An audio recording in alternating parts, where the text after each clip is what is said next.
सभी साथियों का स्वागत अभिनंदन हमारे YouTube channel MK Teaching Point में। बात करेंगे आज की महत्वपूर्ण खबरों की। उससे पहले आप सभी साथियों से मेरा विनम्र निवेदन है, कृपया आप इस वीडियो को लाइक शेयर करें और चैनल को सब्सक्राइब करें और अन्य साथियों को भी चैनल से जुड़ने के लिए प्रेरित करें। चलिए साथियों, हम स्टार्ट करते हैं आज का वीडियो। सबसे पहले हम बात करते हैं उनातजा शिक्षक भर्ती। जैसा कि सभी साथियों को पता है, आरक्षण केस में जो है अभी भी उम्मीदें कायम है और कल की अगर सुनवाई की बात करें तो कल कोई महत्वपूर्ण सुनवाई नहीं हो सकी, क्योंकि जो डबल बेंच में बात करें तो बहुत सारे 88 लगभग जो फ्रेश केस थे, उसमें बहुत सारे केस ऐसे थे जिन पर विचार करना बहुत जरूरी था। जो लगभग निकाय चुनाव से जुड़े हुए मामले थे उन पर जो है मामला निस्तारण बहुत जरूरी था। इसको लेकर के जो है डबल बेंच ने स्पष्ट किया कि आज जो है आपका बेंच मैटर है, इसलिए इस मैटर को सुन पाना और इस पर देख पाना आज समय उपलब्ध ना होने के कारण अब आगे बढ़ाया गया। लेकिन अगर बात करें तो आरक्षण केस पे उम्मीदें अभी भी कायम है साथियों की, और लगातार प्रयास भी जारी है और इस प्रयास का जो है अंत क्या होगा ये देखने वाली बात होगी। और डबल बेंच में अब जो सुनवाई लगाई गई 18 तारीख की, उसमें क्या होगा ये देखने वाली बात होगी। तो सभी साथी एकजुट रहें, प्रयास करते रहें। जल्द ही आप सभी लोगों का प्रयास जो है आपको मंजिल तक पहुंचाने का प्रयास करेगा और जो लड़ाई चल रही है उसमें आपकी जीत सुनिश्चित करेगा, क्योंकि लड़ाई बहुत बड़ी लड़ाई है और इस लड़ाई को ससमय जीतना ही पड़ेगा और प्रयास करना पड़ेगा। इससे जीना जीते आप सभी लोगों को कोई महत्वपूर्ण दिशा निर्देश प्राप्त नहीं हो सकते। साथियों, इधर अगर हम बात करें एटीआरई, तो विवाद आप सभी साथी पता ही है चल ही रहा है, जिसको लेकर के आरक्षण केस या आरक्षण पीड़ित साथियों ने लगातार प्रयास किया है। लेकिन अब एटीआरई के साथ साथ एक और बड़ी बात जो सामने निकल कर आ रही है वो टीईटी को लेकर के है। जैसा कि एसएलपी भी दाखिल हुई, हमने आपको अवगत भी कराया था, तो आप सभी साथियों को सावधान रहने की ज़रूरत है, क्योंकि एटीआरई के साथ टीईटी पर भी जो है आप सभी साथियों को जितने भी आर्डर्स हैं और जो भी महत्वपूर्ण चीज़ें वो ब्रीफिंग में अपने एडवोकेट को जरूर अवगत कराना है। हो सकता है कि टीईटी पर भी चीज़ें देखने को मिले, तो आप सभी साथी इसको लिए प्रयास जरूर जारी रखें और अपने वकीलों को ये तैयार रखें कि एटीआरई के साथ टीईटी पर जो है जो भी चीज़ें सामने निकल कर आए उन पर जो है विचार विमर्श किया जा सके और कोर्ट में अपने पक्ष को रखा जा सके। तो टीईटी पर भी प्रयास करें, क्योंकि इसको जो है जस्टिस के जो आप सभी लोगों को पता है कि स्पष्ट किया था सर राजराय सर ने, कि स्पष्ट करते हुए कहा था कि जो है टीईटी जो है सिलेक्शन का पार्ट नहीं है। लेकिन अगर इस पर प्रयास होता है तो कोर्ट को सुनना पड़ेगा, और अगर कोर्ट सुनती है तो आपको यहाँ पर जस्ट आप सभी साथियों को इस पर विचार करना पड़ेगा और आप सभी लोगों को भी इसकी तैयारी जरूर करनी पड़ेगी। तो जो भी साथी हैं सावधान रहने की ज़रूरत है। कहीं ना कहीं एटीआरई के साथ टीटी पर भी बहुत बड़ा जो है प्लान चल रहा है, उस प्लान को फेल करना है, जिससे एटीआरई के साथ टेट की जो बात है वो भी आप सभी साथी बचा सकें और आप सभी साथियों का जो है आगे न्याय मिल सके। तो प्रयास और सराहनीय है और जारी रहना चाहिए। इस प्रयास में सभी साथी जरूर भागीदार बने, जितने हमारे आरक्षण पीड़ित साथी हैं, क्योंकि उनको जो है अगर एटीआरई बचाना है और भविष्य की नौकरियों में अपने जो है आरक्षित वर्ग के साथियों का भविष्य जो है तय करना है, तो ये एटीआरई का विवाद जीतना पड़ेगा जो 69 शिक्षक भर्ती से स्टार्ट हुआ है। कहीं ना कहीं ये भविष्य की भर्तियों पर बड़ा प्रभाव डालेगा, तो इसको जो है निस्तारित करना आवश्यक है और निस्तारित करने के बाद ही आगे की चीज़ें देखने लायक होंगी। इधर साथियों बहुत ही महत्वपूर्ण खबर सामने निकल कर आ रही है।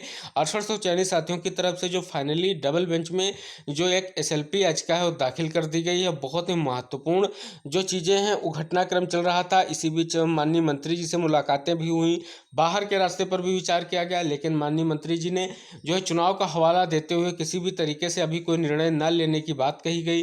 उसके बाद से स्पष्ट किया गया कि साथियों में एक सिस्टम बना कि अब जो है डबल बेंच की याचिका को में जाया जाए और डबल बेंच से जुड़ा जाए, जिसमें एसएलपी दाखिल की जाए। उसी क्रम में पहली जो 6800 चयनितों की तरफ से याचिका दाखिल की गई है उसका सुनवाई कब होगी इस अपडेट हम आपको अवगत कराएंगे। देख सकते हैं ये जो एसएलपी दाखिल की गई स्पेशल अपील आप सभी साथी देख सकते हैं 251/2023, और देख सकते हैं ये साथियों आपकी सुनवाई जो है 5 मई को लगाई गई है और बहुत ही महत्वपूर्ण है। देखने वाली बात होगी कि इस सुनवाई पर क्या कुछ होता है। वैसे इस मैटर में सुनवाई होना दिक्कत वाली बात ये लग रही है, क्योंकि जिस बेंच में सुनवाई के लिए केस लिस्टेड है उसमें देवेंद्र कुमार उपाध्याय के साथ ओम प्रकाश शुक्ला जी हैं। तो मामले को नई डेट निस्तारित की जा सकती है, यानी नई बेंच जो भी अब आएगी तो सुनवाई उसी के साथ होगी। फिलहाल फिलहाल क्या कुछ होगा, जैसे कुछ होगा हम आपको जरूर अवगत कराएंगे। चांसेस यही है कि मामले में आगे की डेट संभव है और सुनवाई के लिए आप सभी साथी देख सकते हैं कि कोर्ट नंबर 1 में सुनवाई होगी और सीरियल नंबर 2 पर इस मैटर की सुनवाई होगी और स्टेज जो आपकी फ्रेश केस में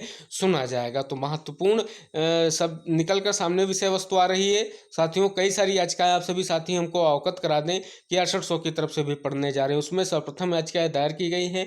अभी किसकी तरफ से याचिका दायर की गई तो आप सभी साथी देख सकते हैं, अमरेंद्र कुमार सिंह एंड अदर्स की है और सभी साथी जो भी इससे कनेक्टेड हैं उनके नाम यहाँ पर दिए गए हैं।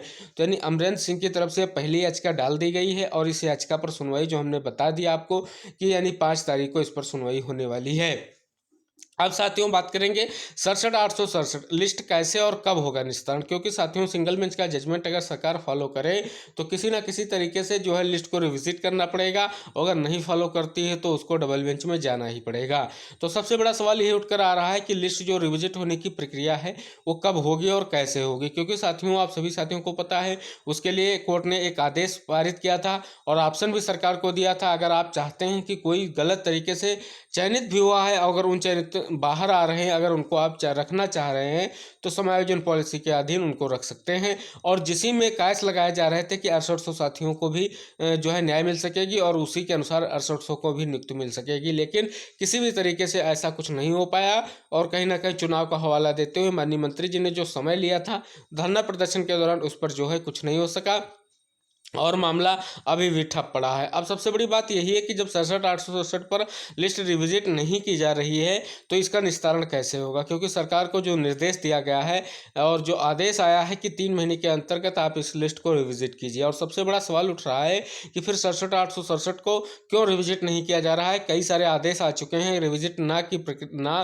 करने की जो भी चीज़ें हैं वो क्यों विभाग और सरकार स्पष्ट नहीं कर रही है। अगर ऐसा रहेगा तो कैसे निस्तारण होगा, क्योंकि अगर निस्तारण तभी हो पाएगा जब किसी भी तरीके से इसको रिविजिट किया जाएगा और स्पष्ट किया जाएगा कि सभी कैटेगरी के हिसाब सब कैटेगरी के अलग अलग जो हैं चीज़ें डिवाइड की जाएंगी और सभी के कट ऑफ निर्धारित करने की भी पहल की जाएगी। जिस पेज में आज सभी साथी जानते हैं कि उत्तर कुंजी मामला भी फंसा हुआ है। अब मामला जुलाई तक जा रहा है। अब देखने वाली बात होगी कि इस मई महीने में सरकार की तरफ से क्या कुछ रहता है, क्या सरकार कोई नई प्रक्रिया को लेकर के आगे बढ़ती है या निकाय चुनाव का हवाला दे करके ऐसे ही मामले को पेंडिंग रखती है। तो जहां तक जो भी चीज़ें हैं अपडेट निकल कर सामने आ रहा है कि जो भी निर्णय लिया जाएगा सरकार की तरफ से वो जून में ही लिया जा सकता है, क्योंकि मई में अभी निकाय चुनाव को लेकर के जो है चीज़ें स्पष्ट नहीं हो पा रही हैं, क्योंकि माननीय मंत्री जी मीटिंग नहीं कर पा रहे हैं अधिकारियों के साथ। जल्द ही जैसे ही मीटिंग होगी इन चीज़ों का निस्तारण हो जाएगा, क्योंकि कई दौर की वार्ता हो चुकी है इस मुद्दे को लेकर के। अभी तक 6800 पर कोई विचार विमर्श कहें तो केवल नाम मात्र का किया गया है, केवल रिविजिट किया जाए या ना किया जाए इसको लेकर के विधिक राय ली गई है और जानने का कोशिश किया गया है कि अगर इस पर रिविजिट होता है तो क्या नुकसान विभाग को हो सकता है। इन सभी पहलुओं पर विचार किया गया है। अब देखने वाली बात होगी सरकार किस कदम को उठाती है, क्या डबल बेंच का रुख करती है या इस लिस्ट को रिविजिट करने के बाद जो आदेश दिया गया उसका अनुपालन करती है। तो निस्तारण कब होगा ये देखने वाली बात होगी। जहां तक ये निस्तारण अब आपको जून में ही दिखाई देगा जो 67,867 लिस्ट पर होना है। अगर कोर्ट की तरफ से स्टे नहीं होता है डबल बेंच से, अगर स्टे हो जाएगा तो प्रक्रिया कोई भी गतिमान नहीं हो सकती, आप सभी साथी जानते हैं, क्योंकि डबल बेंच का आदेश जो है सिंगल बेंच के आदेश से ज़्यादा प्रभावी होगा और सिंगल बेंच का आदेश जो है निरस्त माना जाएगा। और एटीआरई पर जो जीत की बात है वो सुनिश्चित जरूर होगी, लगातार तैयारी की भी जा रही है और यह प्रयास रहेगा जल्द से जल्द कोई ना कोई महत्वपूर्ण निर्णय पारित किया जाए। जिस प्रकार से कल की बात करें तो जो डेट की वाली बात थी उन जो है चरित्रार्थ होती दिखी, अगली डेट दे दी गई है। क्या अगली डेट पर इस मैटर को सुना जाएगा? सबसे बड़ी बात तो यही है, अगर सुना जाता है तो बहुत ही महत्वपूर्ण है, अगर डेट बढ़ती है तो कहीं ना कहीं विचारणीय विषय हो जाएगा। तो देखने वाली बात होगी क्या कुछ होगा, जैसा भी होगा हम आपको जरूर अवगत कराएंगे। इधर हम बात करें बहुत ही महत्वपूर्ण और बहुत ही बहुचर्चित भर्ती लेखपाल भर्ती, जिसकी मुख्य परीक्षा का परिणाम कई सारी जो है याचिकाओं के बाद, कई सारी दिक्कतों के बाद आखिरकार जारी हो गया है। कटाव भी घोषित कर दिया गया है। क्या कुछ रहा है कटाव, क्या कुछ चीज़ें रही, उनको मैं यहाँ पर आप सभी साथियों के साथ जो है डिस्कस करने वाले हैं। साथियों स्पष्ट रूप से देख सकते हैं लिखा गया अधीनस्थ सेवा चयन आयोग ने लगभग 9 माह बाद लेखपाल भर्ती की लिखित परीक्षा का परिणाम मंगलवार को जारी कर दिया। इसमें 8,085 पदों की तुलना में 27,455 अभ्यर्थी अभिलेख परीक्षण के लिए चयनित हुए हैं। हालांकि यह परिणाम उच्च न्यायालय में चल रही याचिकाओं के अधीन रहेगा। आयोग के सचिव अवनीश सक्सेना ने बताया कि अभिलेख परीक्षण की तिथि अलग से जारी की जाएगी। परिणाम आयोग की वेबसाइट पर अपलोड कर दिया गया है, अभ्यर्थी वहां से इसे देख सकते हैं। आयोग की ओर से 31 जुलाई 2022 को विभिन्न केंद्रों पर लिखित परीक्षा कराई गई थी। इसके लिए 2,47,000 अभ्यर्थियों ने आवेदन किया था। लिखित परीक्षा के कुछ दिन बाद उज्ज्वला योजना से संबंधित एक प्रश्न के जवाब को लेकर के अभ्यर्थी कोर्ट चले गए थे। फिर एक के बाद एक कई रिट याचिकाएं दाखिल हुई। इसमें परिणाम लगभग 9 महीने से लंबित रहा। इससे अन्य अभ्यर्थी काफ़ी परेशान थे और परिणाम जारी करने की मांग कर रहे थे।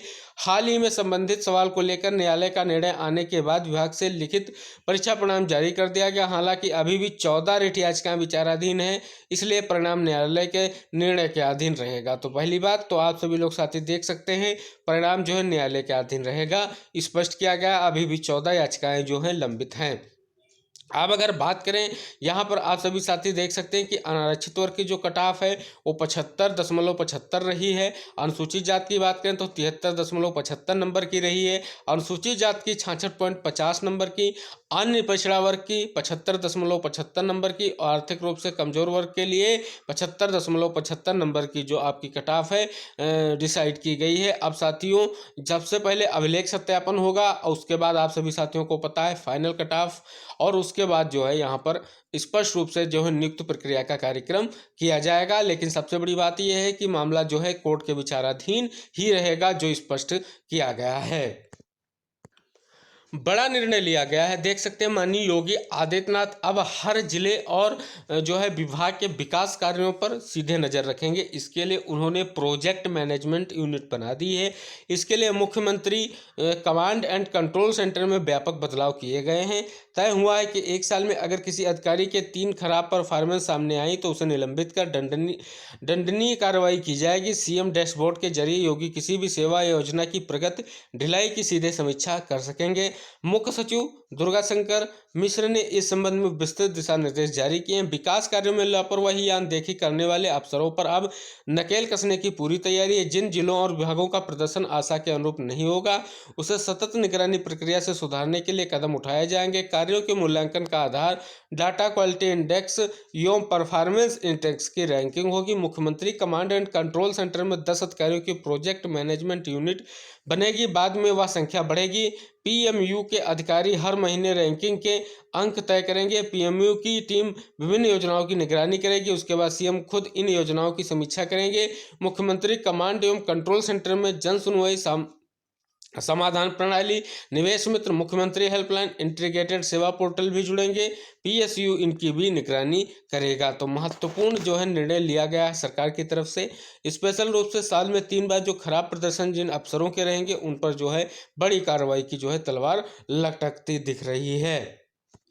बड़ा निर्णय लिया गया है सभी साथियों के लिए कि राज्य सरकार ने नई नियमावली के तहत बहाल होने वाले शिक्षकों के वेतनमान तय किए हैं। साथ ही नए 1,78,026 पदों पर सृजन भी किया गया। इन नए पदों पर नियुक्ति बिहार लोक सेवा आयोग के माध्यम से होगी। मुख्यमंत्री नीतीश कुमार की अध्यक्षता में मंगलवार को राज्य कैबिनेट की बैठक में इसकी स्वीकृति दी गई। कुल 18 प्रस्तावों में जो है मंजूरी दी गई है। कैबिनेट के बाद बैठक में अपर मुख्य सचिव डॉक्टर एस सिद्धार्थ ने इसकी जानकारी दी। इसमें अधिक प्राथमिक कक्षा 1 से 5 के शिक्षकों के 85,477 पद सृजित हुए हैं। वहीं मध्य माध्यमिक विद्यालय में 6 से 8 तक के 1745, माध्यमिक उच्चतर माध्यमिक में आपके 9 से 10 में 33,186 और उच्चतर माध्यमिक यानी 11 से 12 में 57,618 पद सृजित किए गए हैं। यहाँ पूर्व की नियमावली के तहत सृजित 1,78,026 पदों की पूर्ति किया गया है। इसमें पंचायत व नगर प्रारंभिक के 79,943 पद मर्दशील हो गए थे। तो बहुत ही विचारणीय विषय देख सकते हैं, बिहार सरकार की तरफ से बड़ा फैसला लिया गया है। साथ ही साथ देख सकते हैं नई नियमावली के तहत जो बहाल शिक्षक राज्य सरकार के कर्मचारी होंगे जिनके खाते में सीधे ट्रेजरी से भुगतान किया जाएगा। और प्राथमिक शिक्षकों में मूल वेतन के साथ ही 42% महंगाई भत्ता यानी डीए, 8% HRA और CTA यानी 1500 से 1000 मेडिकल प्रतिमाह मिलेगा। इस तरह प्राथमिक से उच्चतर माध्यमिक तक के शिक्षकों के प्रतिमाह 40,000 से 51,000 रुपये वेतन मिलेगा। इसके अतिरिक्त 14% शिक्षकों की पेंशन राज्य सरकार अंशदान देगी, जो प्रतिमाह 3500 से 4500 तक होगी। पेंशन की राशि को जोड़ दें तो कुल वेतन और बढ़ जाएगा। राज्य सरकार ने इस निर्णय से सालाना 11,000 करोड़ खर्च करेगी। प्राथमिक शिक्षकों के मूल वेतन 25,000, मध्य शिक्षकों का 25,000, माध्यमिक का 31,000 और उच्चतर माध्यमिक विद्यालयों के शिक्षकों का मूल वेतन 32,000 तय किया गया है। तो देख सकते हैं वेतन मान को भी यहाँ पर स्पष्ट रूप से तय किया गया है। साथ ही साथ देख सकते हैं शिक्षक नियुक्ति इसी माह निकलने का विज्ञापन, ये भी आप सभी की बिहार सरकार की तरफ से है। देख सकते हैं साथियों, जो हमने आपको अभी इंगित कराया और स्पष्ट किया गया है कि इसी माह शिक्षक भर्ती निकल सकती है। अब अगली खबर जो निकल कर आ रही है झारखंड सरकार की तरफ से आ रही है कि झारखंड में जो है मई के अंत तक 26,000 शिक्षकों की नियुक्ति प्रक्रिया शुरू होगी। वहीं इस साल के आखिर तक 24,000 अन्य शिक्षकों की भी बहाली कर ली जाएगी। मुख्यमंत्री हेमंत सोरेन ने मंगलवार को यह घोषणा जो है की है। तो बहुत ही महत्वपूर्ण जानकारी 2 राज्यों से निकल कर आ रही है, जहां पर शिक्षक भर्तियों को लेकर के बड़ा प्रयास किया जा रहा है। महत्वपूर्ण जानकारी निकलकर सामने आ रही कि उत्तर प्रदेश लोक सेवा आयोग अब भर्ती परीक्षाओं के आवेदन और दावों के संबंध में लगाए जाने वाले प्रमाण पत्रों का ऑनलाइन सत्यापन भी करेगा। हालांकि ऑफलाइन सत्यापन की व्यवस्था भी अभी लागू रहेगी। नई व्यवस्था से अभ्यर्थियों को काफ़ी राहत मिलेगी और उन्हें ऑफलाइन आवेदन एवं इससे जुड़े अभिलेख जमा करने के लिए आयोग तक नहीं आना पड़ेगा। किसी भी मुख्य परीक्षा या सीधी भर्ती में ऑनलाइन आवेदन की हार्ड कॉपी अभ्यर्थियों को डाक से के माध्यम से या व्यक्तिगत रूप से उपस्थित होकर आयोग में जमा करनी पड़ती है। ऑनलाइन आवेदन के दौरान किए गए दावों के संबंध में प्रमाण पत्र भी आवेदन की हार्ड कॉपी के साथ जमा करने पड़ते हैं। ऐसे में अन्य जिलों में रहने वाले अभ्यर्थियों को प्रमाण पत्र जमा करने के लिए प्रयागराज आना पड़ता है। बड़ी संख्या में अभ्यर्थी पंजीकृत डाक के माध्यम से भी आवेदन की हार्ड कॉपी एवं अन्य अभिलेख आयोग को प्रेषित करते हैं। आयोग के सूत्र के अनुसार ज्यादातर परीक्षाओं में 2 से 5% अभ्यर्थी ऑफलाइन आवेदन जमा करने से वंचित रह जाते हैं और अभिलेखों का सत्यापन न हो पाने के कारण ऐसे अभ्यर्थियों का आवेदन निरस्त हो जाता है। इसी के मद्देनजर आयोग ने अब ऑनलाइन माध्यम से अभिलेखों का सत्यापन कराने का निर्णय लिया है। इसके लिए तहत अभ्यर्थियों को ऑनलाइन आवेदन में किए गए दावों में संबंधित आवश्यक अभिलेख ऑनलाइन अपलोड करने होंगे। तो बड़ा महत्वपूर्ण फैसला लिया गया है। बहुत ही महत्वपूर्ण खबर सामने निकल कर आ रही कि देश में बेरोजगारी दर अप्रैल 2023 में बढ़कर 4 महीने के उच्च स्तर पर पहुंच गई। हालांकि शहरी इलाकों के मुकाबले ग्रामीण क्षेत्रों में बेरोजगारी दर में गिरावट आई। Centre for monitoring Indian economy के ताज़ा आंकड़ों के मुताबिक अप्रैल में एशिया की तीसरे सबसे बड़ी अर्थव्यवस्था में बेरोजगारी बढ़कर 8.11% पर पहुंच गई। यह दिसंबर 2022 के बाद इसका उच्च स्तर है।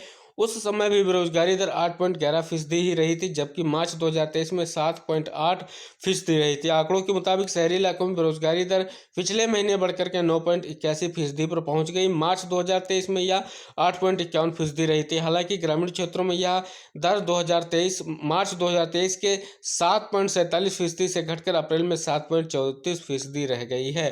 तो देख सकते हैं यहाँ पर स्पष्ट रूप से आप सभी साथियों के सामने चीज़ें निकल कर आ रही हैं। जो दावे हैं वो सरकार के फेल होते नजर आ रहे हैं। यहाँ पर स्पष्ट रूप से महंगाई बेरोजगारी की दर जो है बढ़ती दिख रही है। अन्य महत्वपूर्ण खबरों में बहुत ही महत्वपूर्ण खबर सामने निकल कर आ रही कि छात्रवृत्ति घोटाले में ईडी ने समाज कल्याण, अल्पसंख्यक विभाग, पिछड़ा वर्ग विभाग और दिव्यांग सशक्तिकरण विभाग से छात्रवृत्ति पाने वाले लाभार्थियों की जानकारी मांगी थी। ईडी के बार बार अनुरोध के बाद भी अधिकारी जानकारी देने से कतरा रहे थे, जिसके बाद उनके सम्मन भेजना शुरू कर दिया गया। ईडी ने इस सख्त रुख के बाद मंगलवार को पिछड़ा वर्ग विभाग के उप निदेशक अजीत प्रताप सिंह समस्त छात्रों के छात्रवृत्ति फॉर्म लेकर ईडी के दफ्तर लाकर अधिकारियों को सुपुर्द किए गए। सूत्रों के मुताबिक इसमें 1,000 से अधिक छात्रों के फार्म ईडी को सौंपे हैं। इसके अलावा 20 से ज़्यादा ऐसे लोगों को भी बुलाया गया है जिनके नाम पर जो है हाइजिया के संचालकों ने फर्जी बैंक खाते खोले थे। तो बड़ी ही महत्वपूर्ण कार्रवाई की जा रही स्पष्ट रूप से ईडी की तरफ से। महत्वपूर्ण जानकारी सामने निकल कर आ रही कि ज़्यादा फीस वसूलने सहित तय समय में दाखिल रद्द करने के बाद भी फीस न लौटाने और दाखिला प्रक्रिया में गड़बड़ी जैसे मामलों की बढ़ती शिकायतों के बाद विश्वविद्यालय अनुदान आयोग ने इसके निपटने के लिए तैयार किए गए नियमन पर विश्वविद्यालयों से तेजी से आगे बढ़ने के लिए कहा और इसके तहत सभी विश्वविद्यालयों को जल्द लोकपाल नियुक्त करने के निर्देश दिए हैं। साथ ही यह सुझाव दिया है कि वह इस प्रक्रिया को नए शैक्षणिक सत्र से जो है शुरू किया जाए। तो बड़ी ही महत्वपूर्ण जानकारी है। स्पष्ट किया गया है कि यहाँ पर लोकपाल की नियुक्ति जो है जल्द से जल्द होनी चाहिए। महत्वपूर्ण जानकारी सामने निकल कर आ रही है कि हाईकोर्ट ने बेसिक शिक्षा परिषद के सचिव प्रताप सिंह बघेल को अवमानना नोटिस न जारी कर कैंसर का इलाज करा रही सीतापुर में कार्यरत सहायक अध्यापिका का लखनऊ तबादला करने के आदेश का पालन करने के लिए एक मौका दिया है। कोर्ट ने कहा कि आदेश का पालन नहीं होने पर याची दोबारा कोर्ट आ सकती है। कोर्ट ने कहा याची 2 सप्ताह में डाक टिकट तथा पता सहित लिफाफा महानिबंधक कार्यालय को दे। कार्यालय 1 सप्ताह में अवमानना याचिका आदेश की प्रति सहित लिफाफा विपक्षी को भेजे। इस पर विपक्षी 1 सप्ताह में निर्णय लेकर के याची को सूचित करे। यह आदेश न्यायमूर्ति रोहित रंजन अग्रवाल ने इलाहाबाद निवासी चेतना साहनी की अवमानना याचिका को निस्तारित करते हुए दिया है। याचिका के मुताबिक वह लखनऊ में कैंसर का इलाज करा रही है। वह सीतापुर में सहायक अध्यापिका है। उसने लखनऊ तबादला कराने की अर्जी दी थी। सुनवाई न होने पर याचिका दाखिल की गई है। उत्तर प्रदेश लोक सेवा आयोग में सम्मिलित राज्य पूर्व अधीनस्थ सेवाएं ने पीसीएस 2023 की प्रारंभिक परीक्षा का प्रवेश पत्र जारी कर दिया। आयोग की ओर से वेबसाइट पर इसका लिंक उपलब्ध कराया गया। रजिस्ट्रेशन नंबर और जन्म तिथि के आधार पर अभ्यर्थी अपना प्रवेश पत्र डाउनलोड कर सकते हैं। यह परीक्षा 14 मई को प्रदेश के 51 जिलों में कराई जाएगी। इसके लिए 1241 परीक्षा केंद्र बनाए गए हैं। सभी केंद्रों पर कड़ी सुरक्षा व्यवस्था रहेगी। पीसीएस के 173 पदों पर भर्ती के लिए यूपीपीएससी ने 3 मार्च से 10 अप्रैल तक आवेदन लिया। इसमें 5,67,656 अभ्यर्थियों ने आवेदन किया है। पूर्व के वर्षों के सापेक्ष इस बार पदों की संख्या कम है। आवेदनों की संख्या को देखते हुए प्रत्येक पद के लिए 3281 दावेदार। परीक्षा जो है 2 पाली में सुबह 9:30 से 11:30 और 2 से 4:30 तक होगी। प्री परीक्षा में 2 प्रश्न पत्र 400 अंकों के होंगे। यह प्रश्न पत्र बहुविकल्पी होगा। इसकी मुख्य परीक्षा 23 सितंबर को कराई जाएगी। पीसीएस 2022 की प्रक्रिया आगे आयोग ने 10 महीने में पूरी कर दी। अब पीसीएस 2023 की भर्ती 9 महीने में पूरी करने का प्रयास है। और इधर चिकित्सा अधिकारी के पद 488 और साक्षात्कार में मिले 57 अभ्यर्थी। स्वास्थ्य विभाग ने चिकित्सा अधिकारी जनरल फिजिशियन के 488 पद रिक्त हैं। इस पद के सापेक्ष साक्षात्कार के लिए उत्तर प्रदेश लोक सेवा आयोग को केवल 57 अभ्यर्थी मिले। इसका साक्षात्कार 8 और 9 मई को 2 पालियों में कराया जाएगा। आयोग की वेबसाइट पर प्रवेश पत्र जारी कर दिया गया। साथ ही मेडिकल कॉलेजों में असिस्टेंट प्रोफेसर के 12 पदों पर भर्ती के लिए 8 और 9 मई को साक्षात्कार होगा। उसका भी प्रवेश पत्र जो है जारी कर दिया गया है। तो महत्वपूर्ण जानकारी सामने निकल कर आ रही है। ये थी साथियों आज की महत्वपूर्ण खबरें जिन पर हमने चर्चा की है। आशा करेंगे आप सभी साथी हमारे इस वीडियो को जरूर लाइक शेयर करेंगे और चैनल को सब्सक्राइब करेंगे। अन्य साथियों को भी चैनल से जुड़ने के लिए प्रेरित करेंगे। हम इन्हीं आशाओं के साथ अगले महत्वपूर्ण वीडियो को लेकर के फिर उपस्थित होंगे। तब तक के लिए टेक केयर, बाय बाय, जय हिंद साथियों।